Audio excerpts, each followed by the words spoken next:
Oke, baik. Assalamualaikum warahmatullahi wabarakatuh. Kembali lagi dengan video saya. Kali ini saya akan menjelaskan materi lagi, tapi bukan dari bahasa Inggris. Kali ini saya akan menjelaskan materi dari bahasa Indonesia kelas 1A. Jadi seperti biasa, biar kalian bisa mengikuti penjelasan saya, silakan disiapkan LKS-nya juga.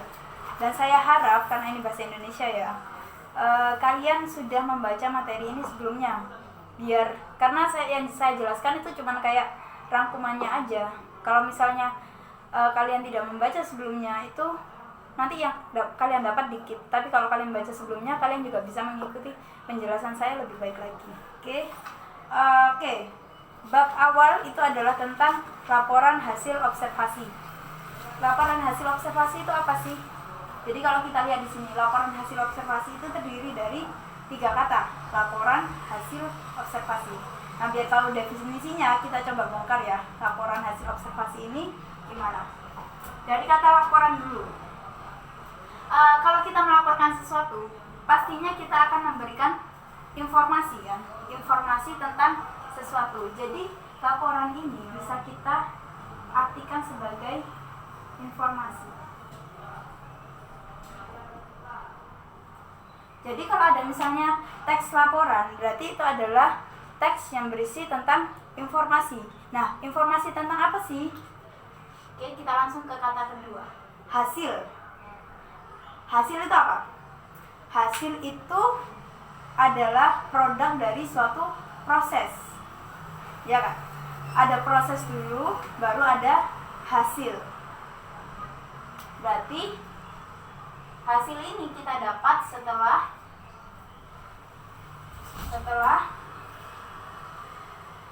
melakukan kegiatan.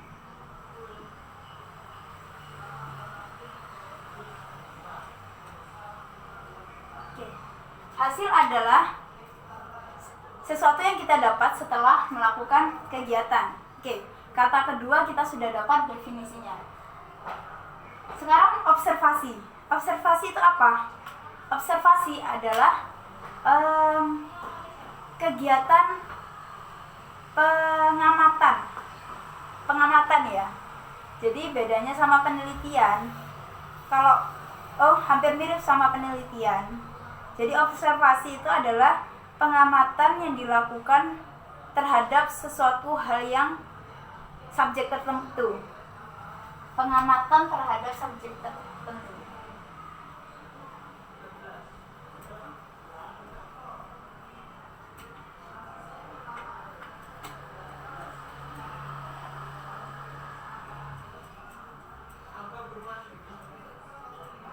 Oke, setuju ya kita artikan seperti itu. Pengamatan terhadap subjek tertentu. Oh ya, sebelumnya saya jelaskan ya. Kayaknya saya sudah pernah bilang di pelajaran bahasa Inggris bahwa tulisan saya itu memang ya seperti ini. Kalau lagi bagus, kalau lagi gak enak berarti lebih buruk dari ini. Jadi dibanding kalian fokus sama tulisan saya, tolong perhatikan juga penjelasan saya. Jadi sebelum menulis pasti saya menjelaskan dulu. Jadi kalau kalian memperhatikan penjelasan saya pasti paham apa yang saya tulis meskipun tulisannya kayak gini. Oke, paham ya? Nah, selanjutnya 3 kata sudah kita temukan definisinya. Sekarang kita gabungkan. Berarti definisi dari laporan hasil observasi itu bisa kita definisikan sebagai informasi setelah melakukan kegiatan pengamatan terhadap subjek tertentu. Seperti itu ya. Paham? Contohnya seperti apa sih? Kalau di buku kalian ada teks manggis. Nah, berarti manggis itu adalah subjek yang diamati. Dia sudah mengamati manggis nih. Sudah dilihat bentuknya seperti apa. Sebelum itu dia cari preliminary study kalau bahasa Inggrisnya itu ya. Jadi penelitian sebelumnya. Jadi dia nyari data-data dulu. Kata orang manggis ini gimana sih? Jadi awal itu dia cari informasi tentang manggis dulu. Setelah itu dia amati manggis ini secara langsung. Bentuknya seperti apa, warnanya seperti apa, harumnya seperti apa.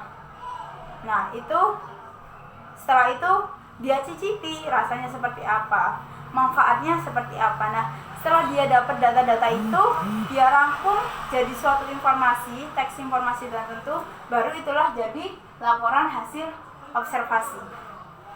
Oke, definisi sudah kita dapat. Sekarang kita pindah ke tujuan dari laporan hasil observasi. Oke, kalau kita lihat di sini ya, pengamatan terhadap subjek tertentu. Berarti datanya bisa berupa fakta apa opini. Harusnya datanya berupa fakta atau opini. Yang benar adalah fakta. Karena dia mengamati secara langsung.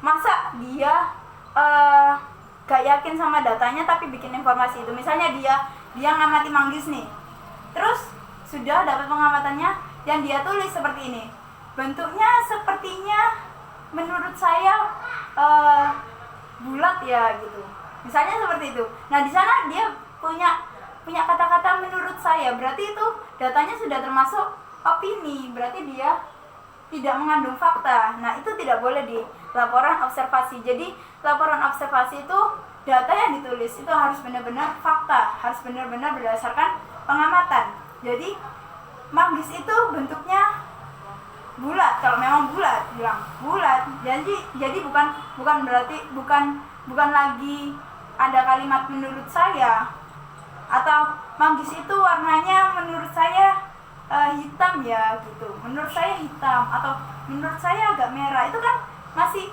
ragu-ragu kayak gitu. Nah, karena di sini dia datanya berupa fakta, maka laporan hasil observasi ini tujuannya bisa digunakan untuk referensi bagi orang lain. Karena dia berupa fakta, bisa dipercaya kan, berarti kalau fakta. Nah, karena itu bisa dipercaya, dia bisa dijadikan referensi untuk orang lain. Misalnya ada buah yang hanya ada di Indonesia. Misalnya ya, rambutan. Itu cuma ada di Indonesia, Malaysia gitu. Orang Timur Tengah, dia asing dengan rambutan ini gimana. Tapi kamu bikin laporan hasil observasi terhadap rambutan. Nah, kalian jelaskan definisi rambutan, kalian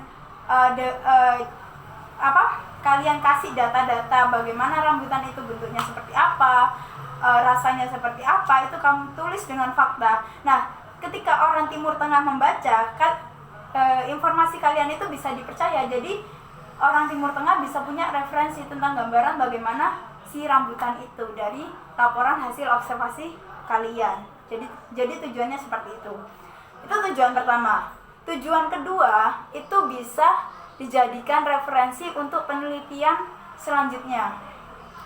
Saya sudah bilang ya tadi, kalau salah satu sebelum melakukan laporan observasi, biasanya seseorang itu akan melakukan penelitian sebelumnya. Maksudnya penelitian terhadap data-data. Jadi gak langsung lihat manggisnya, tapi baca-baca dulu informasi terkait manggis ini gimana. Lah, yang dibaca ini dari mana? Dari penelitian sebelumnya.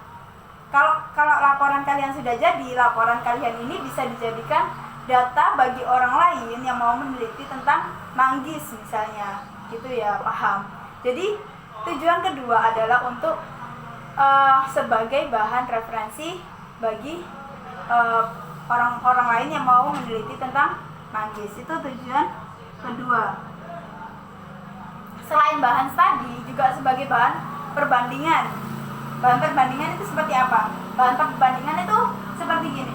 Setiap penelitian itu tidak selalu memiliki hasil yang sama, hasil akhir yang sama. Misalnya si A, dia meneliti tentang manggis, dan si B, dia meneliti tentang manggis. Hasilnya belum tentu sama.